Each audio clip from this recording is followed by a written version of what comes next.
तो profit and loss appropriation account, जिसको लाभ हानि विनियोजन खाता या नियोजन खाता दोनों बोलते हैं भैया जी, ठीक है जी, ओके। आज हम क्या करेंगे, तो चार्ज अगेंस्ट प्रॉफिट यानी कि लाभ के विरुद्ध व्यय, ये हमने पहले ही समझ लिया है। तो आज हम इसके प्रैक्टिस क्वेश्चंस करेंगे।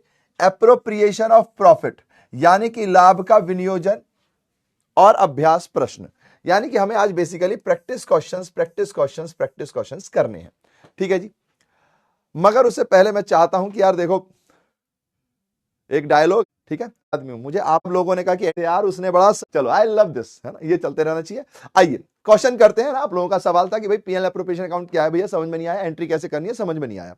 तो मैं दो सवाल लेकर आया हूं, एक अभी अपन करेंगे, एक दूसरा सवाल करेंगे। तो पहले बड़े वाले सवाल को कर लेते हैं, क्योंकि बड़े वाले सवाल में मैं दोनों चीजें आपको कवर करा दूंगा, ठीक है, डोंट वरी। ऐसे ही अगर आपको कभी भी कोई प्रॉब्लम है तो मेरी जान आपको कमेंट में बताना है ना, कमेंट में आप बताओ, लेकिन प्रॉब्लम डिस्कस करो, है ना, लैंग्वेज डिस्कस मत करो। ये लैंग्वेज की ना बड़ी मारा मारी है, लैंग्वेज को डिस्कस नहीं करना हमें कि यार हिंदी में पढ़ाते हैं कि इंग्लिश में, फूफा जैसे होना चाहिए।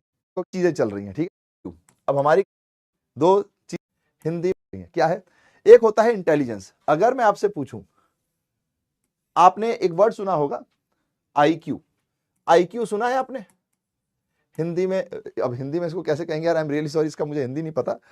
आईक्यू होता है इंटेलिजेंट कोसेंट, ठीक है। ऐसे एक होता है ईक्यू। अब हमारी क्लास में सिर्फ सवाल नहीं कराए जाते, कुछ आपको जिंदगी के लिए भी तैयार किया जाता है, क्योंकि सवाल तो आपके 12वीं के बाद खत्म हो जाएंगे या फिर ग्रेजुएशन के बाद खत्म हो जाएंगे, लेकिन जिंदगी में जो चीजें काम आती हैं उसके ऊपर भी बात करेंगे। तो यहां पर जो सवाल में दो शब्द लिखे गए, थोड़ी इसकी बात कर लें, इंटेलिजेंस एंड इमोशन, क्या है ये चीजें भैया। तो आपने वर्ड सुना होगा आईक्यू एंड ईक्यू। अगर मैं आपसे पूछूं कि इन दोनों में इंपॉर्टेंट कौन सा है, आप बता सकते हो? आप बता सकते हो कि इन दोनों में सबसे इंपॉर्टेंट कौन सी चीज है? वोट करो। जो आई क्यू कह रहे हैं वो थम्स अप करेंगे, और जिनको लग रहा है ईक्यू, ईक्यू का मतलब होता है इमोशनल क्वोशंट, ठीक है जी। तो आप सब चीजों का डिस्कशन, ये टाइम वेस्ट है, टाइम वेस्ट नहीं है ना, ये इंपॉर्टेंट चीजें हैं। शायद आज आपको समझ में नहीं आएंगी, जब आप आगे की जर्नी पे जाओगे ना, तो बड़े बड़े जो लोग होते हैं ना, बड़ी बड़ी पोस्ट पे बैठते हैं, वो लोग इन्हीं सब चीजों का डिस्कशन कर रहे होते हैं। वो लोग ये डिस्कशन नहीं कर रहे तो क्वेश्चन कैसे करना है। तो इसलिए आपको उम्र से बड़ा बनाना है मुझे, तो उसके लिए भी जरूरी है। चलिए जी, 90% लोग आईक्यू पे गए हैं, ठीक है जी। पुराने वक्त में जब लोगों को ईक्यू का मतलब नहीं पता था, या ईक्यू का डिस्कशन नहीं होता, जब लोग कहते ना विचार विमर्श करोगे तभी निष्कर्ष निकलेगा, कुछ नई बात पता चलेगी, है ना। तो कभी भी जब आपको डिसीजन लेना है, तो इस दुनिया का कोई भी डिसीजन हो, कोई भी एक छोटा सा भी डिसीजन हो, वो डिसीजन जब भी आप लोगे तो उसके कुछ पॉजिटिव होंगे, कुछ नेगेटिव होंगे। ये जीवन का हमेशा नियम है। और आप एक कॉमियन हो, कॉमियंस का मतलब कॉमर्स के स्टूडेंट नहीं होता, एक बात मैं साफ साफ बता देता हूं, मैं सिर्फ कॉमर्स स्टूडेंट का नहीं हूं, इसलिए वर्ड कॉमियंस कॉमर्स का बच्चों का नहीं है। कॉमियंस का मतलब है कॉमर्स की एक्टिविटी के थ्रू किसी के जिंदगी में पॉजिटिव बदलाव लेकर आना, यानी वो कॉमन लोग जो इस दुनिया में कॉमर्स की किसी भी एक्टिविटी के थ्रू किसी दूसरे की जिंदगी में, अपनी जिंदगी में तो प्रकाश ला ही रहे हैं, दूसरे की जिंदगी में भी प्रकाश लाएं। तो कोई कॉमियंस साइंस वाला भी हो सकता है, जैसे अलग सर है, साइंस पढ़ी थी, फिजिक्स टीचर थे, लेकिन उन्होंने एक बिजनेस खड़ा किया, बिजनेस तो कॉमर्स का पार्ट है ना, तो यानी कि वो साइंस स्टूडेंट तो कॉमियन नहीं हो सकते? बिल्कुल हो सकते हैं भाई। तो ऐसा कोई भी व्यक्ति जो बिजनेस के थ्रू या कॉमर्स के किसी एक्टिविटी के थ्रू किसी की जिंदगी में, अपनी जिंदगी में तो ला ही रहा है वो प्रकाश, दूसरे की जिंदगी में प्रकाश लेकर आए, पॉजिटिव वाइब बनकर आए, वो एक कॉमियन है। तो विचार विमर्श से ही चीजें निकलती हैं, है ना। तो आईक्यू पहले तक बड़ा इंपॉर्टेंट चीज होता था, ठीक है जी। आईक्यू क्या है, पहले तक बहुत इंपॉर्टेंट चीज होती थी। इसको कहा जाता था भाई ये बहुत इंपॉर्टेंट है, इमोशनल क्वोशंट, ठीक है, इंटेलिजेंस क्वोशंट। लेकिन धीरे धीरे समझ में आया कि आईक्यू ना भी होना तो चल जाएगा, लेकिन अगर इमोशनल क्वोशंट नहीं है तो बात नहीं चलेगी, ठीक है जी। आपके लिए शायद नई चीज होगी, है ना, इस पे बहुत डिस्कशन होते हैं। जब आप बड़े हो जाओगे ना, जब जॉब वॉब करने लग जाओगे, तो इन्हीं सब चीजों पे डिस्कशन चलेंगे, ठीक है जी। तो अब ईक्यू की इंपॉर्टेंस ज्यादा है। अब ये है क्या, थोड़ा सा एक छोटा सा एग्जांपल अगर दे दिया जाए, तो अभी एक वेब सीरीज आई है, अगर आप लोगों को पता होगा, अरे यार मैं वेब सीरीज का नाम भूल जाता हूं, क्योंकि मेरे को ना ज्यादा चीज नाम याद नहीं रहती है, वो जिसमें आईएएस बनता है वो लड़का वाली है, अगर आप लोगों को याद हो तो मुझे बताइएगा, ठीक है। उसमें एक सवाल भी है कि मान लीजिए कि दो लोग हैं, है ना, और वो इधर से जा रहे हैं, तीन लोग हैं यहां से जा रहे हैं, ठीक है। बीच में बस आ रही है, तो ऐसा पूछा जाता है कि अगर बीच में बस आ रही है तो आप किसको बचाना पसंद करोगे, या फिर मतलब मैं कैसे एक एग्जांपल दूं, अभी तो शायद आप समझ नहीं पाओगे। हाँ, अच्छा एग्जांपल वही है जो, हाँ, ट्वेल्थ फेल नहीं, मूवी नहीं है, वेब सीरीज है यार जो इस पे चलती है। अरे यार चलो जो भी है, मैं उसका एग्जाम्पल बताता हूँ। एक सिंपल सा एग्जाम्पल है कि जैसे आप एग्जाम देने जा रहे हो, ठीक है, आपका एग्जाम है, मतलब इंटरव्यू है या कुछ भी है, मान लो बड़े लेवल का इंटरव्यू है, आपको आईएएस का इंटरव्यू देने जाना है, ठीक है। अब सामने आपने देखा कि 2 लोगों का एक्सीडेंट हो गया है, ठीक है जी, वहां पर आप ही हो, ठीक है, 2 लोगों का एक्सीडेंट हुआ और कार भाग गई, आप ही हो वहां पर। अब आप क्या करोगे, या तो आप उसको उठाओगे और हॉस्पिटल में जमा करोगे, या फिर आप उसको छोड़कर अपना इंटेलिजेंस लगाओगे और आप यूपीएससी का एग्जाम देने जाओगे और फोन कर दोगे और किसको बुला लोगे, एम्बुलेंस को बुला लोगे, ठीक है जी।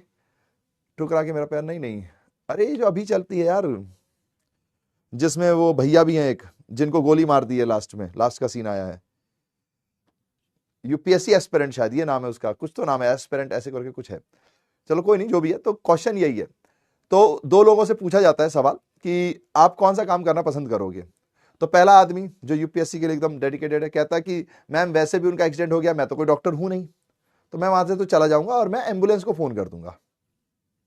दूसरा पर्सन कहता है नहीं मैम, आईएएस का अटेम्प्ट तो दोबारा भी आ सकता है लेकिन उनकी जान दोबारा नहीं आएगी, तो मैं उनको उठा के पहले हॉस्पिटल जमा करूंगा, ठीक है जी। तो ये 2 चीजें हैं, इमोशनल कोशेंट, शादी में जो नहीं कोटा फैक्ट, नहीं यूपीएससी एस्पिरेंट ऐसी कुछ नाम है उसका, ठीक है जी। तो ये 2 चीजें हैं, इंटेलिजेंट कोशेंट और इमोशनल कोशेंट। अब आप डिसाइड कर लो अपने हिसाब से कि कौन सा क्वेश्चन आपके लिए ज्यादा इंपॉर्टेंट है, ठीक है जी। ये सिचुएशन बेस्ड होते हैं ऐसी चीजें, लेकिन ये बहुत इंपॉर्टेंट चीज है, तो अभी से आप ध्यान रखें। सॉन्ग वॉन्ग भैया बाद में, ठीक है। चलिए जी अब आगे बढ़ जाते हैं। तो emotional quotient and intelligence quotient में अंतर समझ में आया आपको। इंटेलिजेंस का मतलब होता है कि किसी चीज को आपने लगाया, जैसे अगर आपने एक मूवी देखी हो रजनीकांत की, रोबोट वाली, उसमें क्या होता है, वो एक रोबोट तैयार करता है, एक लड़की होती है वो कहीं पे फंसी होती है, वहां आग वाग लग जाती है। अब रोबोट को क्या ट्रीटमेंट है कि अगर कोई भी आग में लगा है तो उसको उठा के ले आए, ठीक है जी। तो रोबोट उसी हिसाब से जाता है, उसको उठा के ले आता है, दैट इज इंटेलिजेंस। आपने इंटेलिजेंस उसके अंदर भर दिया कि ये इंटेलिजेंस है भाई कि अगर कोई आग में है तो उसको उठा के लेके आओ, पर वो भूल जाता है उस लड़की के सारे कपड़े जल चुके होते हैं, तो मतलब वो नेकेड होती है। तो अब जब सही लड़की सबके सामने आ जाती है, अब रोबोट ने तो अपना इंटेलिजेंस का इस्तेमाल करके उसको बचा लिया, लेकिन फिर क्या होता है, लड़की सबके सामने होती है, सब यूं देख के हॉ करते हैं, लड़की सुसाइड कर लेती है उस फिल्म के हिसाब से। तो इंटेलिजेंट क्वेश्चन यही है कि आपको दिखा, आप बचा के ले आए। इमोशनल क्वेश्चन यह है कि आप उसके इमोशनल एस्पेक्ट्स को भी समझो, समझ गए कि भैया वो है तो उसको सबके सामने लेकर नहीं आना, पहले उसको या तो ढक के रखो या उसमें कुछ बातचीत करो। तो ये दोनों में अंतर है और काफी अंतर है और इसमें काफी डिस्कशंस होते हैं। तो ये सवाल इसीलिए आया है कि 2 लोग आए हैं और आपको समझाने के लिए आए कि सिर्फ इंटेलिजेंस नहीं चाहिए, साथ में इमोशनल एस्पेक्ट भी जुड़ा होना चाहिए। और ये भी कई बार इंपॉर्टेंट फैक्टर प्ले करता है, क्योंकि इंटेलिजेंस में आप अपना फायदा करते हो, इमोशंस में आप दोनों तरफ का फायदा कर पाते हो। चलिए जी, हालांकि डिस्कशन के ऊपर भी पॉइंट्स है। अब आते हैं सवाल के ऊपर। तो देखो भाई बड़ा सा सवाल है, इस एक सवाल से हम जनरल एंट्री भी करेंगे और आपके कल के सारे डाउट खत्म हो जाएंगे। Intelligence and emotions are partner sharing profit and loss in the ratio of 1:2, in the ratio of 1:2 and their capital were 1,50,000 and 2,50,000, ठीक है जी। और अगर आप में से कोई इंटरेस्टेड हो और सीरियस पढ़ाई वाला हो या जिंदगी के गहन चिंतन करता हो, तो आज आप ईक्यू और आईक्यू को चैट जीपीटी, गूगल जिमिनाई, है ना, या जहां से भी है, आप जरा पूछिए इसके बारे में, पता कीजिए इसके बारे में, रिसर्च कीजिए इसके बारे में, ठीक है। अच्छा लगेगा। सिर्फ पढ़ाई आपका जीवन नहीं है, पढ़ाई तो कुछ टाइम का बाद है, जीवन ज्यादा बड़ा है, तो उसके बारे में भी जान के रखिए, ताकि आगे चल के बड़ी बड़ी मीटिंग्स में बैठ के इन्हीं सब वर्ड में डिस्कशन करोगे तो लोग कहेंगे ओ भाई बंदे में बात है, कुछ अलग है भाई, टैलेंटेड, इंटेलिजेंट, ठीक है जी।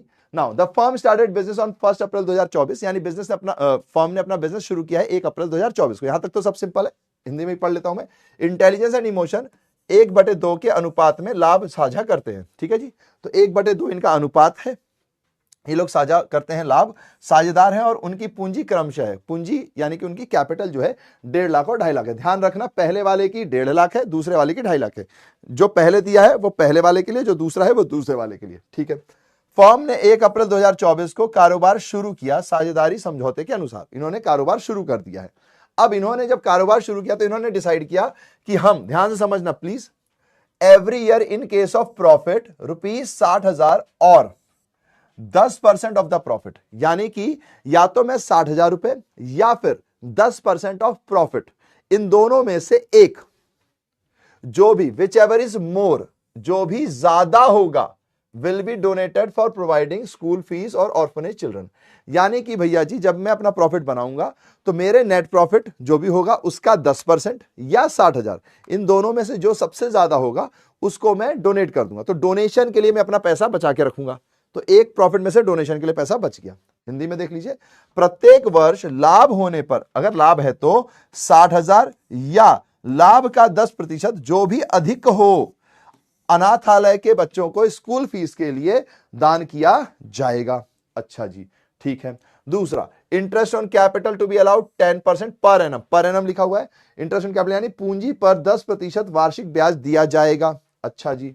फिर तीसरा, इंटेलिजेंस एंड इमोशंस दोनों को मंथली सैलरी, क्या लिखा हुआ है, मंथली सैलरी, पर हम जो अकाउंट बनाते हैं वो तो सालाना बनाते हैं, तो यानी कि इसमें हमें 12 से गुणा करना पड़ेगा। ठीक है जी, गुणा हिंदी होता है ना, तो इन दोनों में 12 से गुणा यानी मल्टीप्लाई करना पड़ेगा। ठीक है जी। नाउ तो यहां पर हिंदी में देख लीजिए, इंटेलिजेंस और इमोशन टिक करते जा रहा हूं मैं ताकि किसी को कोई प्रॉब्लम ना हो। 5,000 और 10,000 का मासिक वेतन मिलेगा, मासिक यानी महीने का वेतन, तो इसको आपको सालाना बनाना है क्योंकि जो अकाउंट बनता है ना वो पूरे साल का बनता है, तो इंटू इसको 12 करेंगे और इसको भी इंटू 12 करेंगे। ठीक है जी। नाउ फिर क्या है, the profit for the ended 31 March 2025 before making above appropriation were 4 lakh. यानी कि इन्होंने बता दिया कि इन सब के एप्रोप्रिएशन करने से पहले, विनियोजन करने से पहले, आवंटन करने से पहले, विनियोजन या आवंटन जो आप बोल दीजिए, इसे करने से पहले का प्रॉफिट 4 लाख था। हमने कहा अच्छा जी ठीक है, तो यही मेरा नेट प्रॉफिट है यानी शुद्ध लाभ ये है मेरा। ठीक है जी, ये मेरा नेट प्रॉफिट यानी कि शुद्ध लाभ है। हमने कहा अच्छा जी ठीक है। Now drawings of intelligence and emotions were 1 lakh और 1,20,000। फिर आहरण भी दिया हुआ है, आहरण कितना है, तो ड्राइंग्स हमारे पास है 1 लाख और 1,20,000 के। हमने कहा ठीक है जी। फिर interest on drawing amounted to ₹7,000। इन पर ब्याज भी दिया हुआ है कि इस पर ब्याज लग रहा है 7,000 रुपए का और इसको ब्याज मिल रहा है 5,000 रुपए का, यानी कि आहरण पर ब्याज दिया हुआ है, आहरण दिया हुआ है, पूंजी दी हुई है, पूंजी पर ब्याज दिया हुआ है, वेतन दिया हुआ है मंथली, जिसको हम वार्षिक यानी कि 12 से मल्टीप्लाई करके निकालेंगे। ठीक है जी, देख लीजिए हिंदी में फिर से पढ़ लेता हूं। उपयुक्त आवंटन करने से पहले 31 मार्च 2025 को समाप्त हुए वर्ष का लाभ 4 लाख था। ठीक है जी, तो 4 लाख हमें लाभ बताया हुआ है। इंटेलिजेंस और इमोशन के आहरण 1 लाख रुपए इंटेलिजेंस का, और आहरण का नाम बाद में है तो 1,20,000 बाद वाले का है। आहरण पर ब्याज इंटेलिजेंस को 7,000 और इमोशनल को 5,000 था। अब आप में से किसी के मन में डाउट आ सकता है भैया कि यार भैया ये क्या बात हुई, इसका इमोशनल वाले का कम है। तो देख लो यहां पर पहले किसका नाम दिया हुआ है, इंटेलिजेंस का, तो भैया इंटेलिजेंस का ड्राइंग्स कम है, उसका रेट ज्यादा है, तो भाई इन्होंने हमें कोई अलग से रेट नहीं दिया हुआ, तो ये क्वेश्चन है भाई, क्वेश्चन को न माने, क्वेश्चन ने ऐसा कह दिया तो हम ऐसा ही मान लेंगे। ठीक है जी, तो अब इस सवाल के अंदर मैंने वो सारे पॉइंट्स रखे हैं जो हमारे पीएनएल एप्रोप्रिएशन में आते हैं नॉर्मली। ठीक है जी, तो आओ इसका खाता बनाते हैं, फिर इसकी जर्नल एंट्री भी कर लेते हैं। अब मेरे हिंदी वालों से अनुरोध है कि देखो यहां पर आहरण मतलब ड्राइंग्स होता है ना, तो अब देखो जब हम लिखते हैं तो हिंदी वालों को ये एडवांटेज होता है कि वो अपने एग्जाम में भी इंग्लिश में लिख सकते हैं, कोई प्रॉब्लम नहीं होती है। आप अपनी अगर हिंदी की बुक्स भी देखोगे एनसीईआरटी को छोड़कर तो सभी जगहों पर आपको इंग्लिश में लिखा हुआ मिलेगा।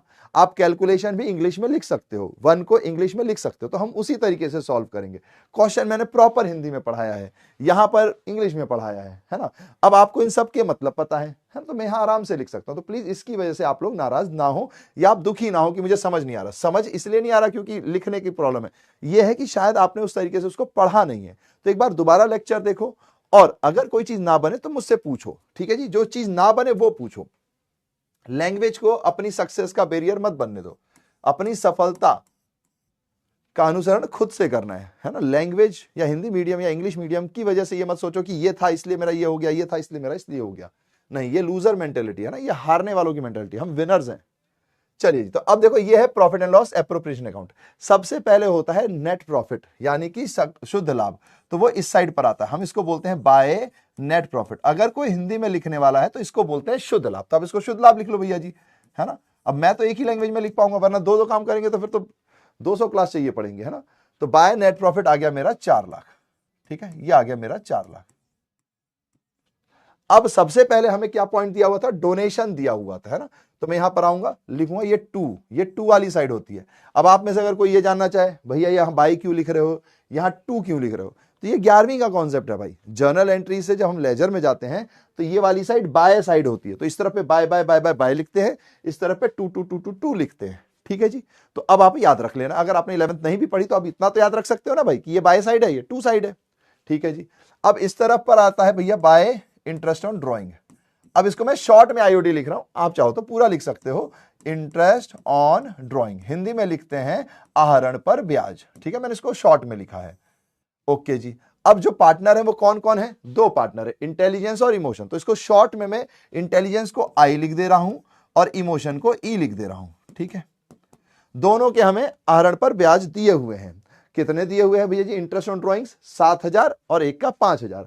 तो पहले किसका दिया हुआ है, तो देखो जिसका नाम पहले है वो पहले दिया हुआ है, तो इंटेलिजेंस एंड 5,000 फॉर इमोशन। तो 7,000 इंटेलिजेंस का, 5,000 इमोशन का। तो यहां पर आप आ जाओगे 7,000 और 5,000।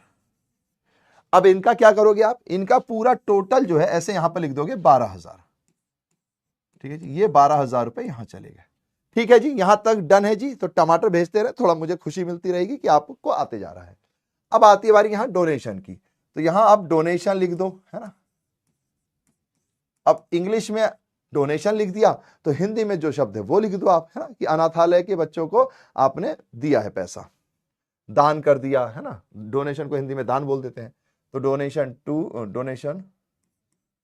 टू ऑर्फनेज, ठीक है जी।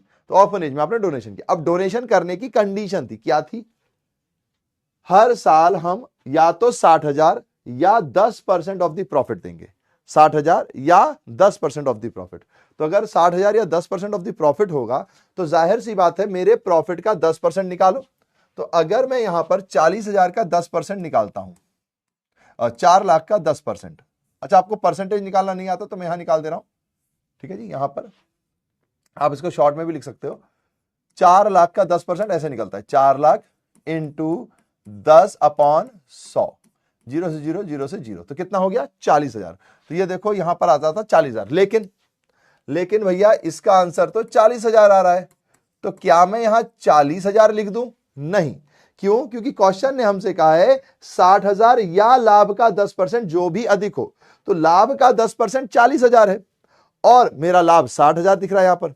तो मेरे को 60 और 40 में से जो ज्यादा है वो लेना है, तो 60,000 लिखना पड़ेगा मुझे। तो मैं यहां पर 60,000 लिखूंगा। अगर इन्होंने लिखा होता भैया जो कम है तो हम क्या करते, हाँ जी वर्किंग नोट में भी कर सकते हैं। क्या होता है छोटी मोटी चीजों की ना वर्किंग नोट करने की जरूरत नहीं होती है, जैसे इंटरेस्ट ऑन ड्राइंग होगा तो इन सब की वर्किंग नोट करने की जरूरत है। अगर आप चाहो तो इसको वर्किंग नोट में अलग से लिख सकते हो, है ना। पर छोटे मोटे के लिए लिखोगे तो अगर टाइम होगा तो फिर आप लिख भी सकते हो, टाइम नहीं होगा तो फिर आप शॉर्ट में भी कर सकते हो, है ना, इसलिए मैंने ऐसे कर दिया, ठीक है जी। तो डोनेशन टू ऑर्फनेज 60,000 क्यों आया भैया जी, क्योंकि क्वेश्चन ने मुझसे कहा था कि 40 या लाभ का 10% जो भी अधिक हो, तो 60 या लाभ का 10%, तो लाभ का 10% 40,000 और ये 60, तो 60 अधिक है इसलिए मैंने 60 ले लिया। अब अगली पॉइंट है पूंजी पर वार्षिक ब्याज। तो यानी कि मैं यहां आऊंगा, लिखूंगा to interest on capital, Hindi में आप लिखना चाहो तो पूंजी पर ब्याज। अब दो पार्टनर है, एक इमोशनल और एक इंटेलिजेंट और एक इमोशनल। इंटेलिजेंट पहले लिखा हुआ है। अब आप देखोगे तो भैया जी 10% लगाना है, तो इनका भैया पूंजी कहां है, तो ये रहा। तो 1.5 लाख का 10% 15,000, ठीक है जी, और 2.5 लाख का 10% 25,000। तो यहां पर आ जाएगा आपके पास 15,000, यहां पे आ जाएगा 25,000। अब आप चाहो तो इसको अलग से भी लिख सकते हो, सॉल्व कर सकते हो, वरना ये डायरेक्ट है तो इसमें कोई दिक्कत नहीं है, ठीक है जी, ठीक है जी, ठीक है जी, ओके।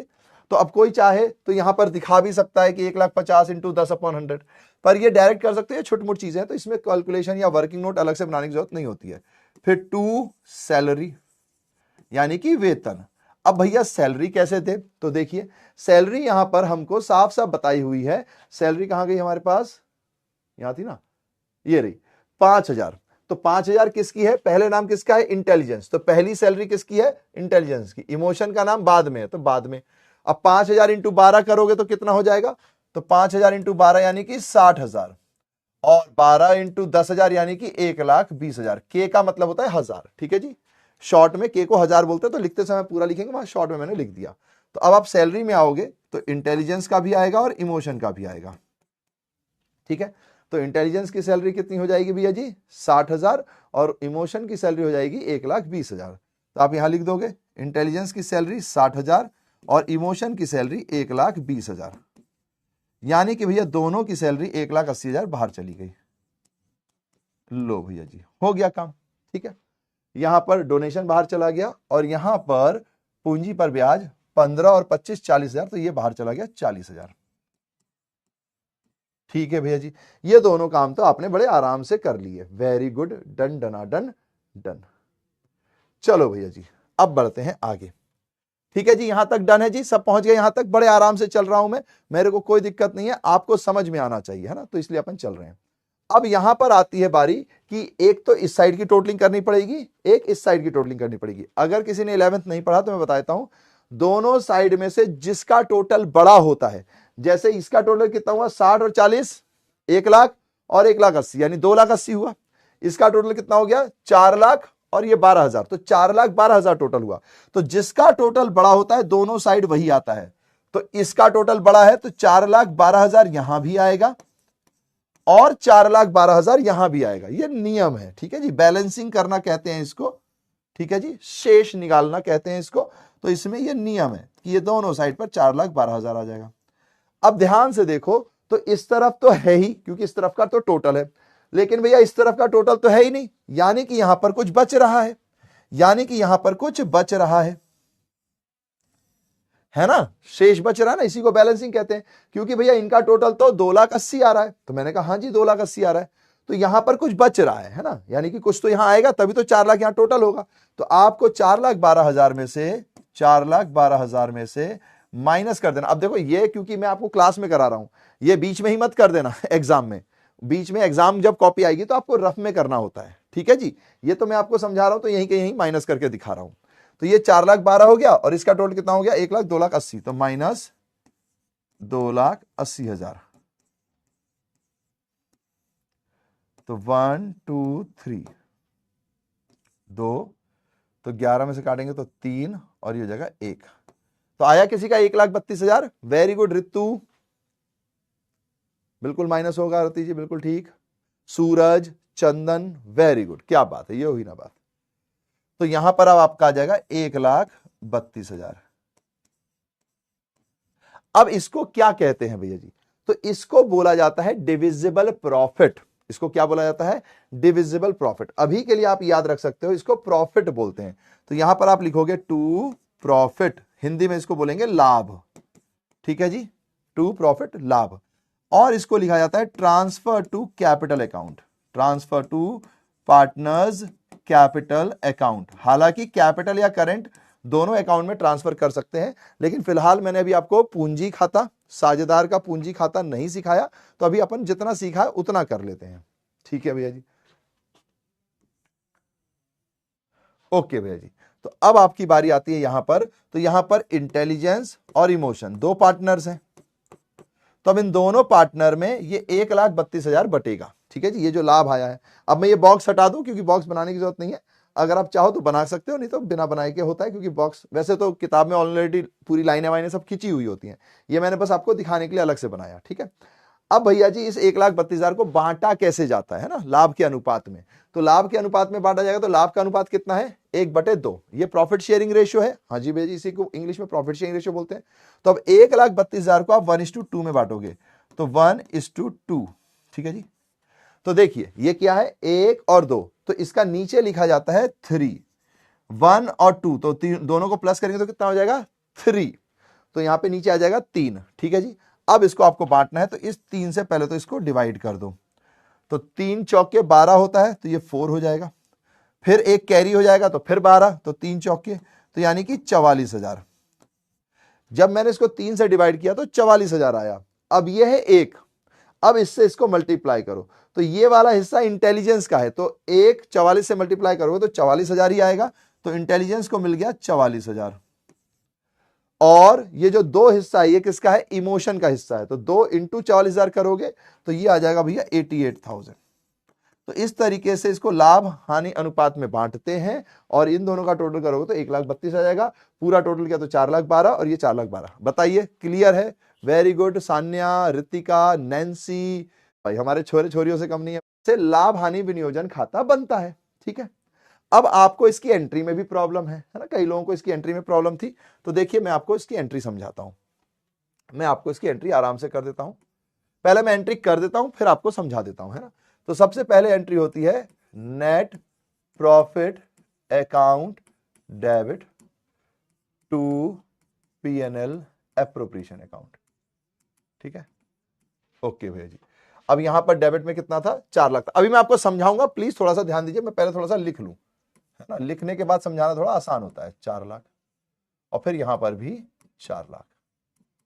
अब ये एंट्री कैसे हुई, क्यों हुई, अभी मैं समझाऊंगा। अच्छा, इसके नीचे नरेशन भी लिखा जाता है। अब क्योंकि अपन क्लास में है तो हर चीज के नीचे नरेशन लिखेंगे तो लंबा हो जाएगा, तो मैं इतने पे ही छोड़ दे रहा हूं। आप चाहो तो यहां लिख सकते हो net profit transfer to P&L appropriation account. लो मैं थोड़ा सा लिख भी देता हूं। अच्छा, कई लोगों का सवाल होता है भैया मैं बीइंग लिखूं कि नहीं लिखूं। नॉर्मली जब हम जर्नल एंट्री करते हैं तो 11वीं क्लास में आपको सिखाया जाता है कि एंट्री करने से पहले इंग्लिश में ऐसे बीइंग लिखा जाता है। ठीक है जी। अब जो लोग हिंदी वाले हैं मैं उनको समझा देता हूं। आपको यहां लिखना है शुद्ध लाभ खाता डेबिट टू लाभ हानि विनियोजन खाता, खत्म। ठीक है जी। और लिखना क्या है कि शुद्ध लाभ विनियोजन खाता में हस्तांतरित किया गया। हिंदी में क्या लिखोगे, हस्तांतरित किया गया।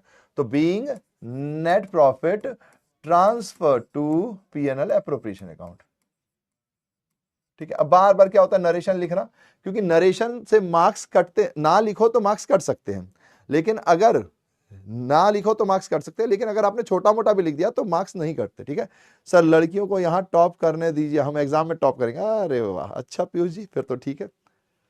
इंद्रानी जी बस थोड़ा सा समय दीजिए, पहले मैं पूरा क्वेश्चन करा दूं, है ना, क्योंकि डाउट के चक्कर में फंस जाते तो फिर डाउट में ही रह जाता आदमी, फिर पढ़ा नहीं पाता। पहले मैं पूरा एक पढ़ा दूं, है ना। कई लोग, कल मुझे किसी ने प्रॉब्लम यह है कि देखो जब आप जिंदगी आप कल आंसर हुए कैसे पढ़ाई करूं। ठीक है जी, तो इसलिए मैं उसको फॉलो नहीं करता हूं, और मैंने आपको बता ही दिया कि मैं चैट ऑफ करना इसलिए सही नहीं मानता, वरना तो फिर हम रिकॉर्डेड बैच भी चला सकते हैं, है ना। कई टीचर्स होते हैं वो इसी चीज को सही मानते हैं, कहते हैं कि भाई मैं चैट ऑफ करता हूं, मैं महान टीचर हूं, या फिर मैं पढ़ाने वाला टीचर हूं।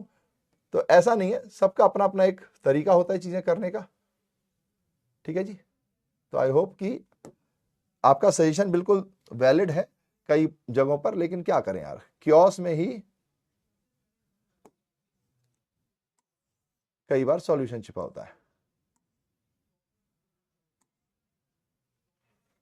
जी, चलिए, तो ये पहली एंट्री हो गई भैया जी। अब इसको किया कैसे अपन, है ना, किया कैसे। तभी तो मैंने मैस्टिक जी कहा ग्रुप ग्रुप तो छोड़ दो भैया, ग्रुप ग्रुप तो मत पकड़ो। अगर आपको इतना ही शौक है तो कोई देख लो जो अच्छा पढ़ता है या जो रेगुलर पढ़ता है, उससे 1 to 1 बात कर लो। ग्रुप ग्रुप तो बेकार ही होते हैं। कुछ ग्रुप अच्छे होते हैं जिसमें रिप्लाई करने का ऑप्शन ना हो। जिस ग्रुप में रिप्लाई करने का ऑप्शन ना हो वो ग्रुप सही है, क्योंकि उसमें जो व्यक्ति जिसने ग्रुप बनाया वो अपना कंटेंट डालेगा। लेकिन जहां बातचीत वाला ग्रुप है उसको छोड़ दो, कोई फायदा नहीं होता उसमें। चलिए जी, ध्यान से देखिएगा। अब ये है नेट प्रॉफिट। ठीक है जी, नेट प्रॉफिट है। तो आपने क्या किया, एक प्रॉफिट यहां से उठा के एक अकाउंट में डाल दिया। ठीक है जी, तो यहां पर देखिए मैं आपको छोटा सा एग्जांपल देके समझाता हूं।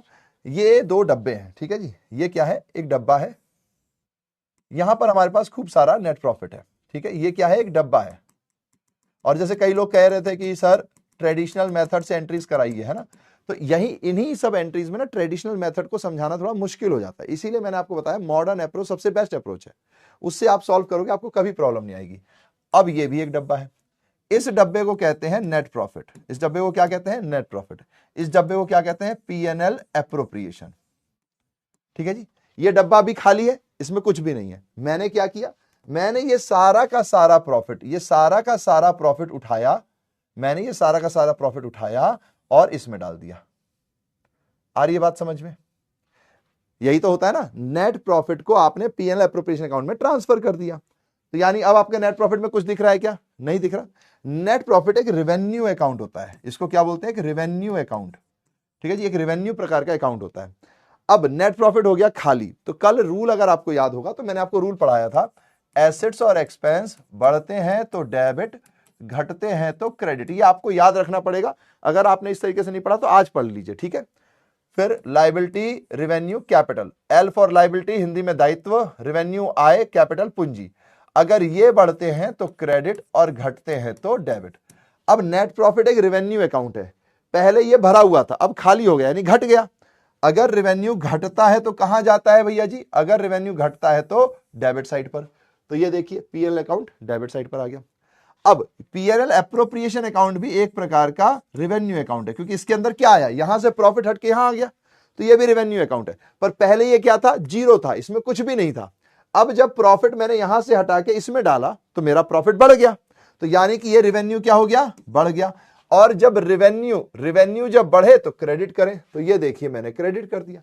ये रूल है भैया जी, सिंपल, खत्म। ठीक है जी, चलिए इसको मिटा दूं क्या? अगर किसी को नोट्स बनाना तो बना लो। Second, interest on drawing. तो दो लोग थे, इंटेलिजेंस आईओडी, ठीक है जी, फिर emotional IOD debit to PNL appropriation account. ठीक है जी। अब ये कितना था भैया? तो एक का था 5,000, एक का था 7,000, तो टोटल कितना आ गया? 12,000। अब भैया जी ये कैसे हुआ? तो समझिएगा, इंटरेस्ट जो होता है on drawing, interest on drawing जो होता है वो फर्म के लिए आय होती है। पार्टनर आएगा, आहरण पर ब्याज देगा, तो मुझे ब्याज मिल रहा है, फर्म को ब्याज मिल रहा है। ठीक है जी, फर्म को ब्याज मिल रहा है। और ये ब्याज फर्म ने क्या किया? इसके अंदर डाल दिया। ये ब्याज फर्म ने क्या किया? इसके अंदर डाल दिया। तो देखो ये यहां से यहां से यहां से यहां से ये आईओडी आया, ठीक है जी, ये आईओडी आ गया मेरे पास, मुझे मिला है, तो ये मेरे लिए क्या है? एक रेवेन्यू है। ये मेरे लिए क्या है? रेवेन्यू, मुझे मिला, फर्म को मिला। अब फर्म ने इस रेवेन्यू को क्या किया? उठाया और इसके अंदर डाल दिया। ठीक है जी, ये देखिए, ये देखिए, ये पीएनएल एप्रोप्रिएशन अकाउंट है, इसके अंदर डाल दिया। अगर रेवेन्यू अकाउंट को आपने इसके अंदर डाल दिया तो ये खत्म हो गया, तो रेवेन्यू अकाउंट डिक्रीज हो गया आईओडी नाम से। तो आहरण पर ब्याज, इंटरेस्ट ऑन ड्राइंग, ये घट गया और पीएनएल एप्रोप्रिएशन और बढ़ गया और बढ़ गया और बढ़ गया और बढ़ गया और बढ़ गया। आई बात समझ में? तो बस वही एंट्री हो गई कि रेवेन्यू घटे तो डेबिट करें और जो रेवेन्यू बढ़े, पीएनएल एप्रोप्रिएशन बढ़ गया तो उसको क्रेडिट करें। तो ये रूल हो गया भैया जी, इस रूल के हिसाब से है। अब मुझे बताइए कि क्या यहां तक क्लियर है? क्या यहां तक क्लियर है जी? टमाटर भेज दें जी, टमाटर भेज दें जी। ठीक है सर, जर्नल एंट्री क्यों करें प्रतीक जी? क्योंकि कुछ बच्चों का कल डाउट था कि उनको जर्नल एंट्री समझ में नहीं आई। कल बहुत सारे बच्चों ने मुझे डाउट लिख लिख के भेज दिया है ना। ये देख लीजिए, फॉर्मेट के थ्रू जब आई थी कि अगर आप एंट्री, मेरी तीसरी एंट्री, अब अगर आप देखोगे तो ये दोनों एंट्रियां तो हो गई मेरी। ठीक है, अब मैंने कल आपको एक शॉर्ट ट्रिक सिखाई थी कि अगर आप एंट्री भूल जाओ, क्योंकि कई बार बच्चों को हमेशा ऐसा याद हो जरूरी नहीं है ना। किसी को एसेट नहीं पता होते, किसी को एक्सपेंस नहीं पता होता, कोई 11th में अच्छे से नहीं पढ़ के आता, लायबिलिटी, रेवेन्यू, कैपिटल, ये सब नहीं पता होगा। अगर आपको ये सब नहीं पता है तो भी मैं एक तरीका बता देता हूं, रटने का तरीका समझ लो, याद रखने का तरीका समझ लो, उससे भी आप एंट्री कर सकते हो। कैसे? ऐसे में आपको फॉर्मेट पता होना चाहिए। अगर आपको फॉर्मेट पता है तो भी आप एंट्री कर सकते हो। कैसे? ये देखो, ये क्या है? बाय है। ये क्या है? बाय है भैया जी। अगर ये चीज बाय है ना, ठीक है, तो अगर ये बाय है तो टू कौन है? ये वाला अकाउंट। ठीक है जी, अगर ये बाय है तो टू ये है, अगर बाय ये है, और इस तरफ पर जो भी होता है वो बाय की साइड होता है। तो जब भी कोई बाय की साइड है तो एंट्री में वो कहां जाएगा? डेबिट साइड पर। जो भी चीज किसी खाते में क्रेडिट साइड पर है, जो किसी खाते के अंदर क्रेडिट साइड पर है, वो जर्नल एंट्री में डेबिट साइड पर होती है। बस इतना याद कर लो भाई। तो प्रॉफिट एंड लॉस अकाउंट कहां जाएगा? डेबिट। इंटरेस्ट ऑन ड्राइंग कहां जाएगा? डेबिट। तो क्रेडिट क्या जाएगा? क्रेडिट में जाता है वो खाता, वो खाता। तो ये देखो एंट्री हो गई भाई। तो रटने वालों के लिए, समझने वालों के लिए, दोनों तरीके से मैंने समझा दिया। ठीक है, net profit account debit to PNL appropriation, intelligence IOD, emotional IOD to PNL appropriation, बस खत्म बात। अच्छा भैया जी, अब अगर मैं इधर से इधर पर आता हूं तो जो भी खाते में डेबिट होता है, जो भी लेजर खाता है ना, बही खाता, उसमें जो भी चीज डेबिट में होती है वो जर्नल एंट्री में क्रेडिट में होती है। तो ये सब कहां जाएंगे? क्रेडिट में। तो डेबिट में कौन जाएगा? तो ये जाएगा डेबिट में, ये बाय हो जाता है। जब एंट्री ऐसे में होती है तो ये बाय हो जाएगा और ये सब टू हो जाएंगे। ठीक है जी। तो अब देखिए एंट्री क्या होगी भैया जी, थर्ड एंट्री कर रहे हैं, अलग कलर से कर लेते हैं ताकि आपको ध्यान रहे। थर्ड एंट्री क्या हो जाएगी, तो ये हो जाएगी हमारे पास P&L appropriation account debit, P&L appropriation account debit. ठीक है जी, P&L appropriation account debit to donation. लो भैया जी, टू डोनेशन। तो मैंने कल आपको शॉर्टकट वाली एंट्री और लॉन्ग एंट्री दोनों ही बताई थी, बट हो सकता है कि फॉर्मेट के थ्रू शायद आपको समझ में नहीं आया, तो अब सवाल करके आपको समझ में आ जाएगा। ठीक है जी। अब अमाउंट कितना है, 60,000 है, तो ये लीजिए 60,000 और ये आ गया 60,000। अब भैया इस एंट्री को जरा रूल से समझा दो, तो मैंने कहा ठीक है जी। देखिए अब मेरे पास P&L एप्रोप्रिएशन है। ठीक है जी। अब यहां पर एक छोटा सा मैंने डब्बा बनाया डोनेशन नाम का। ठीक है जी। अब मैंने क्या किया, यहां में से यहां पर से कुछ गोले उठाए और उनको डोनेशन में डाल दिया।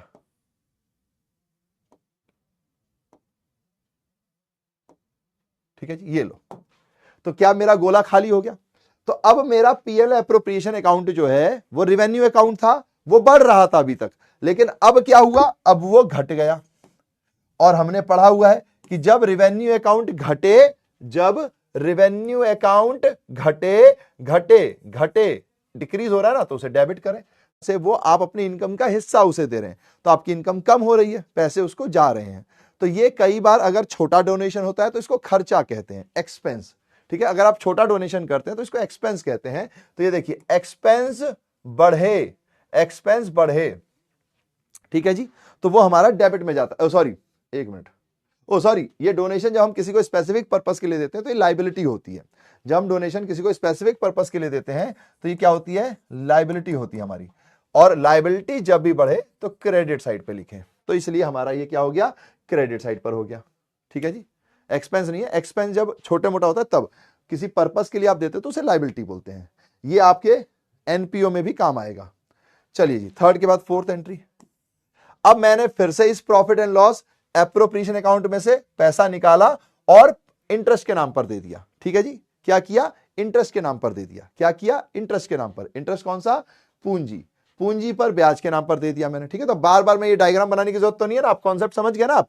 अब क्या करोगे, इस P&L एप्रोप्रिएशन में जो पैसा बचा हुआ है ना, इसमें से जो भी ये बचे हुए हैं इनको उठाओ, ये लो। अरे यार, ये इनको उठाओ। अब इसको मैंने क्या किया, आईओडी के नाम पे रख दिया, आईओसी, इंटरेस्ट ऑन कैपिटल। ठीक है, मैंने शॉर्ट में इसको आईओसी लिख रहा हूं, थोड़ा टाइम बच जाएगा अपना। तो अब क्या एंट्री हो जाएगी, तो P&L appropriation account debit to intelligence IOC to emotion IOC. कितना रुपया, तो 40,000, 15,000 इसका और 25,000 इसका। बस खत्म बात। फिर ऐसे ही पांचवी एंट्री वेतन देने की। तो वेतन भी अब आप क्या कर रहे हो, इस P&L एप्रोप्रिएशन अकाउंट में से फिर आपने कुछ और निकाला, कुछ और चीज निकाली, अब उसको आपने सैलरी के नाम पे अलग कर दिया। ठीक है जी, ये आपका सैलरी के नाम पे अलग हो गया। तो ये भी आपकी क्या है, लायबिलिटी है। ये आपको पार्टनर को देना है, अभी आपने दिया नहीं है, इसको अलग करके एक डब्बे में रख लिया, तो आपके ऊपर लायबिलिटी है, ये पार्टनर को देना है। ठीक है जी, तो देख लीजिए, P&L appropriation account debit to intelligent की सैलरी, शॉर्ट में लिख दे रहा हूं मैं, है ना, कॉन्सेप्ट मैंने समझा दिया, टू इमोशनल की सैलरी। इंटेलिजेंट की सैलरी 60,000, इमोशनल की सैलरी 1,20,000, टोटल 1,80,000। ठीक है जी, तो मेरा प्रॉफिट यानी रेवेन्यू मेरा खत्म होता जा रहा है और लायबिलिटी बनती जा रही है। फिर अब जो बाकी बचा पैसा, उस सबको, जो बाकी बचा हुआ पैसा है, उन सबको भी मैंने उठा के यहां रख दिया और इसको मैंने प्रॉफिट के नाम पर बांट दिया। ठीक है जी, मैंने कहा पीएनएल एप्रोप्रिएशन का आखिरी प्रॉफिट भी खत्म। अब पीएनएल एप्रोप्रिएशन पूरा खत्म हो गया, तो अब आप इसकी आखिरी एंट्री करोगे। थोड़ा सा इसको छोटा कर दें क्या, ताकि मेरे लिए जगह बन जाए। हाँ जी, ठीक है। तो अब आप आखिरी एंट्री करोगे, 5वीं के बाद 6वीं एंट्री, पीएनएल एप्रोप्रिएशन अकाउंट, क्योंकि ये खत्म हो रहा है तो रिवेन्यू का अकाउंट खत्म होगा, तो ये डेबिट होगा 1,32,000। अब इस अकाउंट को खत्म करने के लिए आपने टू एज नहीं, क्या नाम है, इंटेलिजेंट ना, तो आईज कैपिटल अकाउंट, इंटेलिजेंट आई का मतलब टू इज कैपिटल अकाउंट, लो भैया जी, ठीक है। इसमें आ जाएंगे 44,000। अब मैं शॉर्ट में 44K लिख दे रहा हूं, ठीक है जी, जगह नहीं है तो इसलिए मैंने आधे में लिख दिया शॉर्ट में 88। अब बताओ कोई प्रॉब्लम? जर्नल एंट्री क्लियर है, टमाटर भेज दोगे अब आप लोग, खत्म खल्लास, ठीक है। ये होमवर्क है, आप खुद से करोगे, कर दो, टमाटर भेजे सर जी। हाँ जी, चलो जी, वेरी गुड। अब अच्छा लग रहा है, थोड़ा सा स्माइल भी कर दोगे तो और अच्छा लग जाएगा। तो यार एक क्वेश्चन मैंने करा दिया, एक क्वेश्चन में अब आपको होमवर्क देना चाहता हूं, ठीक है जी। तो ये क्वेश्चन आपके लिए होमवर्क है, आप खुद से करोगे, ठीक है जी, होमवर्क है। अब कुछ और चीजें पढ़ लेते हैं अपन। पार्टनर्स कैपिटल अकाउंट, ठीक है, ये क्वेश्चन होमवर्क के लिए मैंने बड़ा क्वेश्चन करा दिया, छोटा क्वेश्चन तो आप तुरंत कर लोगे। चलिए जी, अब ये वाले तो मैं करा नहीं पाऊंगा आज, सोमवार और गुरुवार। अरे भैया अभी तो हमने सीखा था पूंजी। चलिए जी, तो अब पढ़ते हैं पूंजी पर ब्याज, ठीक है जी, कि पूंजी पर ब्याज निकालते कैसे हैं। अरे भैया अभी तो हमने सीखा था पूंजी पे ब्याज निकालना, आप भी कैसी बात करते हो, 1,00,000 पे 10%। जी हाँ, सिंपल तरीके से तो आपको 11वीं का याद होगा, लेकिन कई बार पूंजी बीच में आती भी है, जाती भी है, तो बहुत सारी चीजें होती हैं, तो इसीलिए साझेदार की पूंजी पर ब्याज निकालने के लिए हमको कुछ चीजें आनी चाहिए, ठीक है। तो एक बहुत छोटा सा काम करता हूं, इतना आसान है ये काम कि आप खुद भी कर लोगे, लेकिन मैं एक छोटी सी कहानी बताता हूं, आप उसके हिसाब से इसको सॉल्व करोगे। देखिए, मान लीजिए मेरा साल शुरू हुआ 1/4/25 से, ठीक है। तो मैंने सोचा कि यार बिजनेस करेंगे भाई, बिजनेस करेंगे। सर छुट्टी कर दो इस टॉपिक को समझाने के बाद, इससे पहले नहीं यार प्लीज, एक ही क्वेश्चन कराया है आज मैंने, है ना, ज्ञान ज्यादा दे दिया है ताकि हम झगड़ा ना करें डेली डेली, क्योंकि हर दिन अगर सेम बात पे झगड़ा करेंगे तो क्या फायदा है ना। इसीलिए मैंने थोड़ा सा क्लास को टाइम दिया, आप मुझे समझो, मैं आपको समझू, मिल बांट कर हमें वो टॉपर की लिस्ट में पहुंचना है, ठीक। तो अभी एक नॉर्मल एक आदमी का बता दे रहा हूं, फिर धीरे धीरे अपन 2 आदमियों का भी सीख लेंगे। तो इसने 1,00,000 रुपए की पूंजी लगाई, ठीक है, 1,00,000। हमने कहा अच्छा जी चलो, तो अभी एक नॉर्मल एक आदमी का बता दे रहा हूं, फिर धीरे धीरे अपन 2 आदमियों का भी सीख लेंगे। तो इसने 1,00,000 रुपए की पूंजी लगाई, ठीक है, 1,00,000 रुपए की पूंजी लगा दी, ओके, ठीक है जी। फिर इसने बीच में मान लीजिए 1/7/2025 को इसको लगा कि यार 1,00,000 में थोड़ा और पूंजी लगा देता हूं, तो उसने 50,000 की पूंजी और लगा दी, ठीक है जी, ठीक है जी। फिर भैया जी तारीख आई 1/11/25, इसको घर के लिए कुछ काम थे, तो इसने घर के कुछ पर्सनल काम के लिए 20,000 को विड्रॉ कर लिया, ठीक है। तो ये उसकी स्टार्टिंग कैपिटल थी, कैपिटल मतलब पूंजी होता है, ठीक है जी। फिर उसने बीच में एडिशनल कैपिटल और लगा दिया, एडिशनल कैपिटल का मतलब है और पूंजी लाया, ठीक है। फिर उसने ड्राइंग्स कर लिया, ड्राइंग्स मतलब कुछ चीजें निकाल ली, ड्राइंग्स को हिंदी में आहरण बोलते हैं, ठीक है जी। फिर साल के आखिरी में इसको प्रॉफिट हो गया, साल के आखिरी में जब 31 मार्च 26 आया, तो इसने देखा कि यार मेरे को कितना फायदा कितना नुकसान हुआ, तो इसको पता चला कि इसके 40,000 रुपए का इसको फायदा हुआ। तो अब मुझे बताओ कि टोटल पूंजी कितनी है, टोटल पूंजी कितनी है जरा बताइए। बड़ा सिंपल सा काम है, कोई दुख भरी कहानी नहीं, कोई लोचा फोचा नहीं, सिंपल सी कहानी है। चलिए जी जरा बता दीजिए।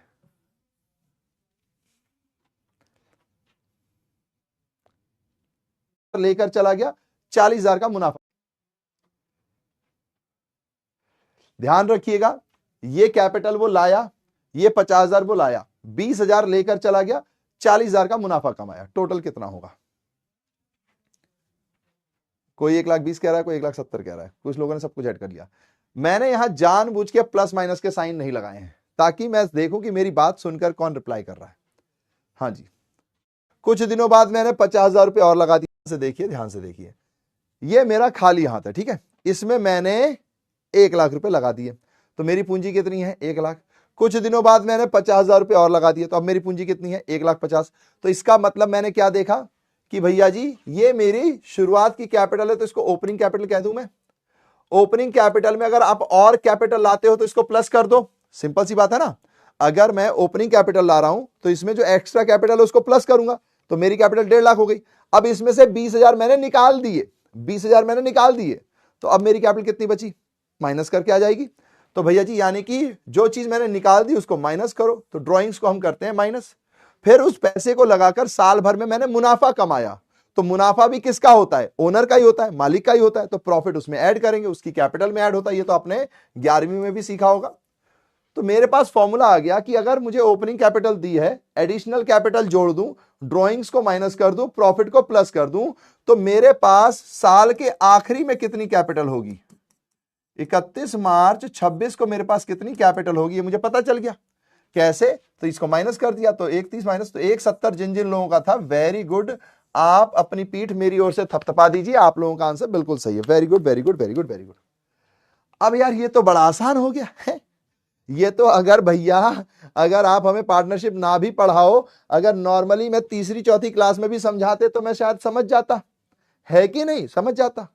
तो यार अकाउंट्स के रिसर्चर्स को भी लगा कि यार ये इतनी इजी चीज देंगे बच्चों को तो बच्चे तो चुटकी बजा के सवाल सॉल्व कर लेंगे, तो उन्होंने गफलत कर दी। उन्होंने कहा निक्कू भैया बड़े होशियार बन रहे हो, हैं, इजी कॉन्सेप्ट को देखकर लग रहा है आपको, तो एक काम करो, इसी सवाल को ध्यान से समझना, इसी सवाल को ऐसे सॉल्व करो। अब अगर तुम्हारे पास क्लोजिंग कैपिटल है और तुमको कैलकुलेट करना है ओपनिंग कैपिटल, तो जरा फॉर्मूला बताओ क्या बनेगा। ठीक है जी। सवाल ने क्या कहा कि निक्कू भैया आपने तो बड़ी आसानी से समझा दिया ओपनिंग कैपिटल से क्लोजिंग कैसे निकालते हैं, मतलब साल की आखिरी की कैपिटल कैसे निकालते हैं। अगर मैं तुम्हें साल की आखिरी की कैपिटल दूं तो जरा ओपनिंग कैपिटल निकाल के बताओ। तो मैंने कहा ठीक है, जरा कॉमियन से पूछते हैं क्या आप इसका फॉर्मूला बना सकते हो। यही सवाल है, सवाल यही है, बस इसका फॉर्मूला बनाना है और ऐसा फॉर्मूला बनाओ कि ओपनिंग कैपिटल आ जाए। जरा सोचिए क्या फॉर्मूला हो सकता है, कैसे बनाया जा सकता है, जरा सोचिए।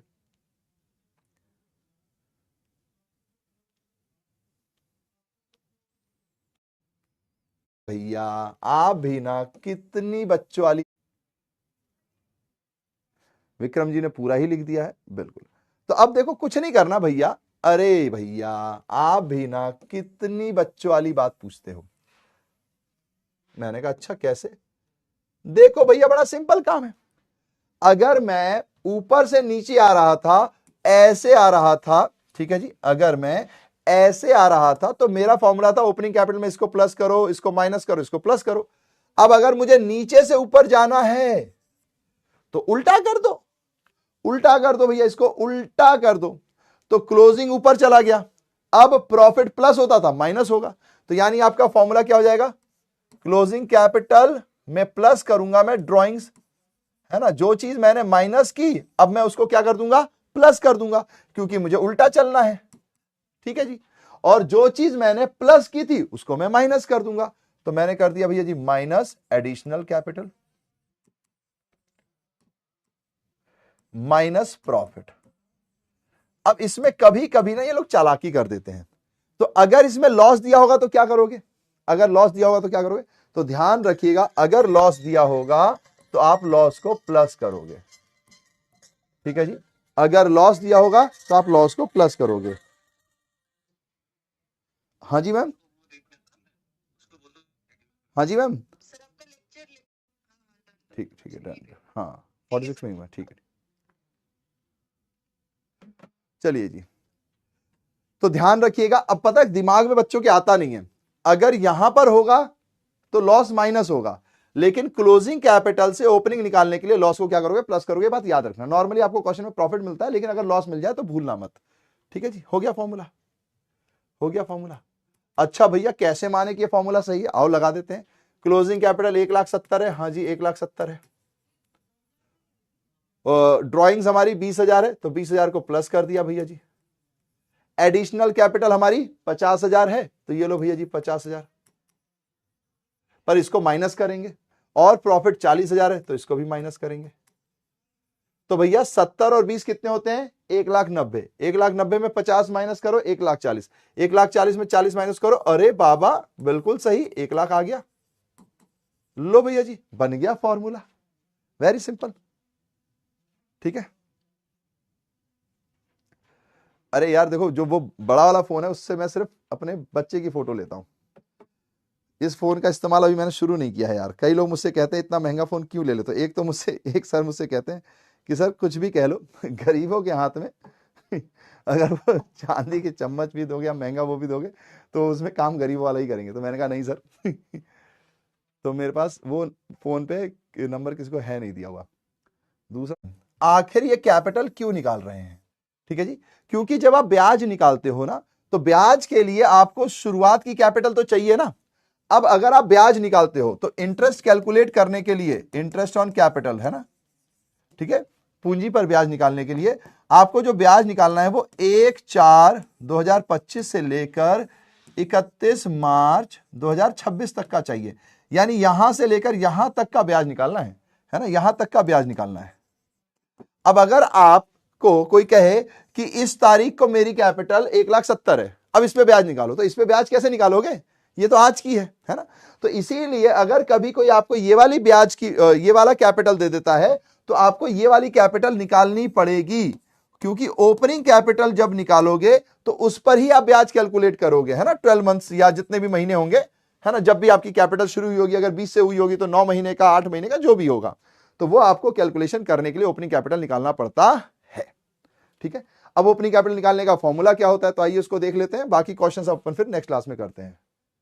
तो ये देखो, इंटरेस्ट ऑन कैपिटल निकालने के लिए प्लीज, अगर किसी को लगे कि इंग्लिश में, तो देखो एंट्री मैंने हिंदी में भी कर दी है ना, कहीं कोई दिक्कत नहीं है।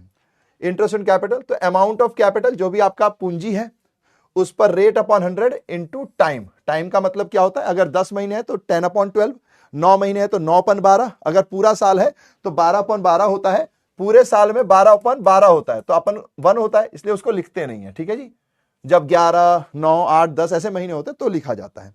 ये देख लीजिए, पूंजी की राशि इंटू दर अपॉन 100 इंटू समय, जितना भी टाइम लग रहा है। अच्छा, इसकी एंट्री क्या होती है, तो इंटरेस्ट ऑन कैपिटल हमारे लिए, फर्म के लिए खर्चा होता है, तो खर्चा होगा तो डेबिट, और पार्टनर को दिया जाता है तो पार्टनर की कैपिटल बढ़ेगी, और कैपिटल लायबिलिटी होती है तो ये क्रेडिट। ठीक है जी, ये क्या है भैया जी, ये लायबिलिटी है, और लायबिलिटी बढ़ती है तो क्रेडिट। ये फर्म के लिए क्या है, एक्सपेंस है, और एक्सपेंस बढ़ता है तो डेबिट। ठीक है जी, फिर ये पीएनएल एप्रोप्रिएशन अकाउंट में जाता है, तो PNL appropriation account debit to interest on capital. यहां पर ये रेवेन्यू है, रेवेन्यू अगर आपकी घटती है तो डेबिट, और ये आपके लिए यहां पर इस स्टेज पे ये लायबिलिटी होता है, यहां पर इंटरेस्ट ऑन कैपिटल लायबिलिटी होती है, ये खर्चा है। ठीक है जी, तो इंटरेस्ट ऑन कैपिटल आपके लिए लायबिलिटी है, क्योंकि एक तरीके से आपको पैसे देने हैं, अभी आपने दिए नहीं है, दोगे, तो ये आपकी बढ़ रही होती है, इसलिए क्रेडिट पर होती है। हिंदी में इसको लाभ हानि विनियोजन खाता, to A to B C जितने भी नाम होंगे, और पूंजी पर ब्याज खाता अकाउंट डेबिट, टू ए पूंजी ए और बी पूंजी। चालू खाता भी होता है, पूंजी खाता, चालू खाता क्या होता है, कैसे बनाते हैं, अपन आगे पढ़ेंगे, अभी नहीं। ठीक है, तो आज के लिए इतना ही। अगर आपको कैलकुलेट कर पाओ तो करके देखिएगा, होमवर्क है ये, वरना हम अगली क्लास में इसको कराएंगे। ठीक है, तो अगली क्लास में हम इसको कराएंगे, अगर आप करके आ पाए तो अच्छी बात है। चलिए जी, तो अब चलते हैं। तो